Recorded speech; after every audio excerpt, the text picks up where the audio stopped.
La FIA sous le feu des critiques de la presse internationale. Alors, bah apparemment non.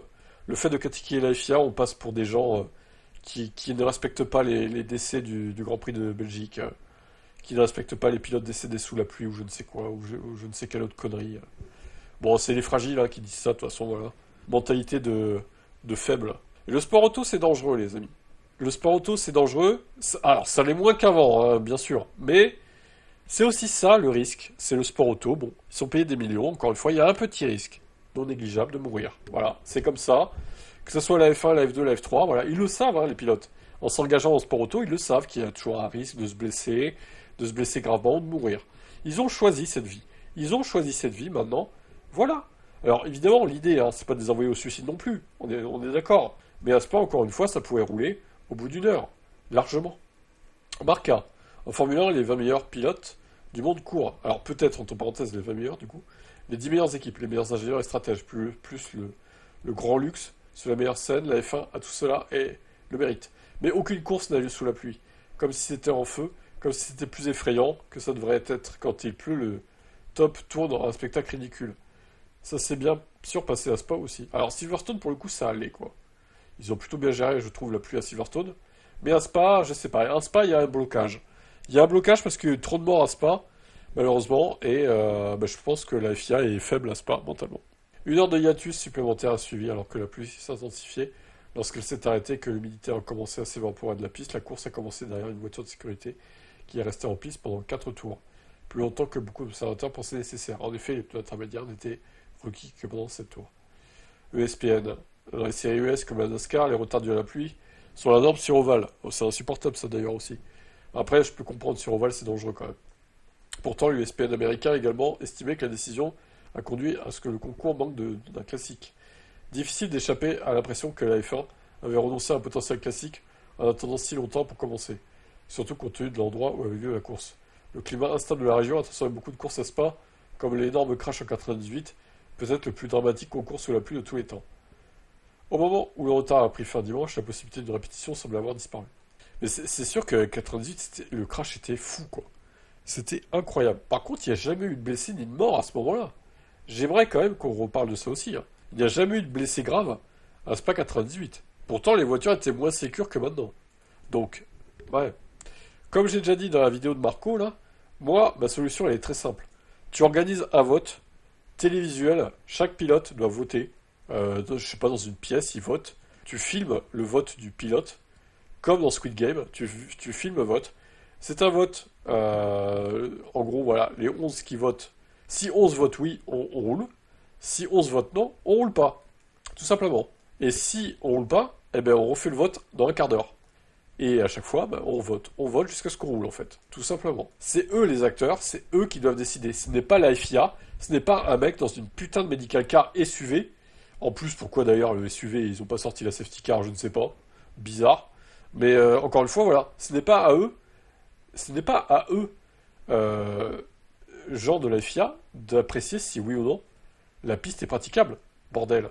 En plus, c'était le SUV. Enfin, je veux dire, c'est même con d'avoir pris le SUV parce qu'il est plus haut sur patte, le SUV. Il est moins bas. Donc, tu peux pas te rendre compte vraiment de la quantité d'eau. En plus, c'est trop bizarre d'avoir fait ça, quoi. J'ai pas compris pourquoi ils ont pas sorti la safety car. Elle était en panne ou quoi? C'était se demander, hein. Bah non, pourtant, elle était pas en panne parce qu'elle a roulé juste après. Bon, bref, c'est incompréhensible. Voilà, bah, de toute façon, mon idée ne sera pas retenue, hein, je pense, ça tombe dans l'oreille d'un sourd, mais bon, pour moi, le vote serait la meilleure idée possible. En plus, pour nous, ça serait amusant de les voir voter. On verrait qui vote quoi en plus, ça serait génial, je trouve. On verrait les gros faibles et les pilotes qui ont des couilles aussi, au passage. Et franchement, ça serait démocratique. Pour moi, ça serait la solution parfaite. Mais bon, ça ne se fera sûrement pas, jamais. Tant pis. Marco conteste la FIA après une décision étrange qui a forcé l'erreur de Red Bull. Ah, c'est un complot contre Red Bull, je pense, pour pas faire gagner Max. Décision étrange, déclare Marco. C'était une décision qui, je pense, n'a pas tenu compte de la suite des événements, car il pleuvait à peine encore. Selon nos messages radars, il n'y avait plus de pluie. Après, on peut pas lui donner tort non plus. Je vois encore dans les commentaires qu'il y en a qui sont plutôt d'accord avec moi par rapport à la FIA qui a trop tanné. Il y en a quand même deux, trois qui disent oui, mais tu n'es pas pilote de F1, on t'y verrait toi à leur place. Tu n'aurais pas fait un virage sans te spinner. On parle pas de nous en tant que fans de F1. C'est vrai que sur notre canapé, bon, on critique, c'est vrai. Maintenant, les pilotes, encore une fois, ils sont payés des millions pour faire le boulot pour lequel ils sont payés. Ils doivent rouler dans toutes les conditions possibles. Je suis désolé, c'est leur métier, au bout d'un moment. Moi, je suis un fan random comme vous. Dans notre canapé, on critique. Mais on n'est pas payé, en fait. On a le droit de critiquer. On a le droit de critiquer des gens qui sont payés des millions pour faire des tours de piste, quelles que soient les conditions. Je suis désolé, je maintiens. La course aurait dû partir bien plus tôt. Genre une demi-heure plus tôt, minimum. C'est tout, point barre. J'en demanderai pas, hein, quoi que vous disiez en commentaire, hein, les haters. Hein. Je m'en fous. Hein. Commentez, commentez, j'en ai rien à battre. Hein. Ça ne m'atteint pas, en fait, ce que vous dites. C'est ça que vous faut vous mettre dans le crâne, là. Un petit peu. Je finis ce que dit Marco. Il y a aussi certaines règles. Si vous suspendez la procédure de départ de la course, vous ne pouvez pas la faire reprendre si rapidement. Alors vous devez attendre encore 10 minutes. C'est aussi un sujet qui doit être abordé lors des prochaines réunions, car maintenant, dans des conditions qui ne sont pas idéales, mais dans des conditions où on aurait pu facilement courir une course de sécurité, 1 heure a passé et rien ne s'est passé. Je suppose que ça va sécher assez rapidement. C'est-à-dire que notre calcul entier, donc mettre un aileron arrière braqué, basé sur la pune, sera plus exact. Ouais, de toute façon, tous les pilotes qui ont fait ça, qui ont, qui sont partis des stands pour changer leur réglage, ils se sont fait baiser. Tout simplement. Donc, voilà. Que dire d'autre, à part que la FIA, encore une fois, je trouve qu'elle a trop de pouvoir dans ces cas-là, et qu'il devrait y avoir un règlement plus spécifique. Moi, c'est simple. Moi, j'ai envie de vous dire, il faut faire voter les pilotes et les équipes. C'est eux les acteurs principaux. Donc, ils sont 20 pilotes, on les fait voter. On met en place un vote que les téléspectateurs peuvent suivre. On les fait ça ferait du... En plus, ça nous occuperait. Ça les ferait voter, voilà. Vous savez, Squid Game, là, la série sur Netflix. Voulez-vous continuer le jeu ou on arrête? Les concurrents ont voté. Tu fais pareil en F1. Bon, sauf que là, ils n'ont pas un risque de mourir, du coup, mais comme dans la série. Mais en vrai, tu fais une séance de vote de un quart d'heure, 20 minutes. Chaque pilote vote, il appuie sur un bouton. On y va, on roule pas. Si 11 pilotes ont décidé qu'il fallait rouler, on roule. Si 11 pilotes ont décidé qu'il fallait rester encore, on roule pas. Et on refait le vote dans un quart d'heure, 20 minutes.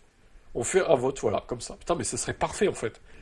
Mais mettez-moi à la tête de la FIA, s'il vous plaît. Les meilleures idées. J'ai les meilleures idées, c'est incroyable. Bref. Mais qu'est-ce que. Enfin, il y a vraiment des gens qui croient à ça en fait. Flatout F1, donc page de fake news sur la F1 sur Facebook. Des fois, je vais vous partager des faux sites hein, comme ça qui créent des faux articles. Je trouve que c'est important de les partager parce que c'est tellement gros. Merci Max. Merci à Verstappen pour ce refus. Car cet odieux personnage pense qu'il peut tout acheter. Qu'il demande à son gros con de copain de Donald Trump pour conduire ses trottinettes électriques. Il va mettre une petite enceinte pour faire vroom vroom Max et les guignols vont y croire. Il a été fait exactement la même chose avec Sébastien Loeb, que des arnaques. Donc en gros, déjà Elon Musk va venir en Formule E. Apparemment, Tesla Formule E Racing Team, n'importe quoi déjà. Et donc, selon cet article totalement faux, évidemment, alors déjà, vous voyez que Max Verstappen a changé hein, sur cette photo générée par IA. C'est incroyable.